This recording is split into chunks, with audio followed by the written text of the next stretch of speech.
আজি মিচিং জনগোষ্ঠী লোকসকলৰ কৃষিভিত্তিক উৎসৱ আলি আই লৃগাং পালন।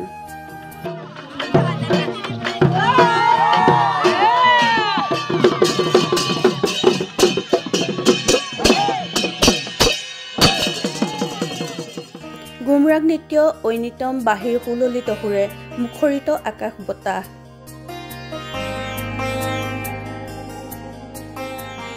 প্ৰতি বছৰে ফাগুনৰ প্ৰথমটো বুধবাৰে এই উৎসৱ পালন কৰে মিচিং জনগোষ্ঠীৰ লোকসকলে।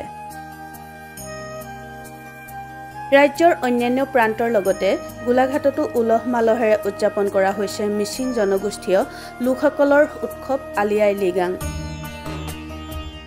গোলাঘাট চহৰৰ সমীপত টেঙানী ঔগুৰি আলিচিগা গাঁৱতো আজি আলি আই লৃগাং উপলক্ষে মিচিং জনগোষ্ঠীয় লোকসকলৰ মাজত ব্যাপক উৎসাহ পৰিলক্ষিত হৈছে। টেঙানী ঔগুৰি আলিচিগা গাঁৱৰ ৰাজহুৱা খেলপথাৰত মিচিং জনগোষ্ঠীয় লোকসকলে আলি আই লৃগাং উদযাপন কৰা দেখিবলৈ পোৱা গৈছে। গোলাঘাট জিলাৰ টেঙানী ঔগুৰি আলিচিগা ৰাজহুৱা খেলপথাৰত পুৱাৰে পৰা উদযাপন কৰা হৈছে আলি আই লৃগাং। এই উপলক্ষে পুৱা মাংগলিক কাৰ্যসূচী ৰূপায়ণৰ পিছতে ঐনিতম গুমৰাগ নৃত্যৰে মুখৰিত হৈ পৰে পৰিৱেশ। গোলাঘাট টেঙানী ঔগুৰি আলিচিগা গাঁৱৰ লোক সকলো একত্ৰিত হৈ কৃষিভিত্তিক এই উৎসৱ আলি আই লৃগাং উদযাপন কৰা পৰিলক্ষিত হৈছে।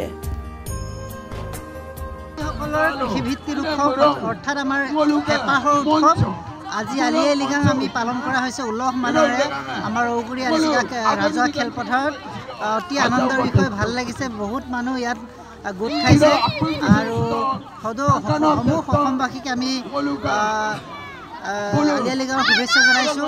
বিশেষকৈ আমাৰ এই লৃগাং উৎসৱটো হৈছে আমাৰ কৃষিভিত্তিক উৎসৱ।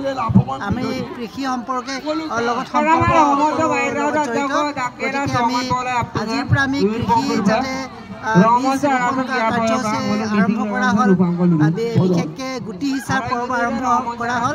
গতিকে সকলোকে আজি লৃগাঙৰ উপলক্ষে আমি অন্তৰৰ পৰা শুভেচ্ছা দিওঁ।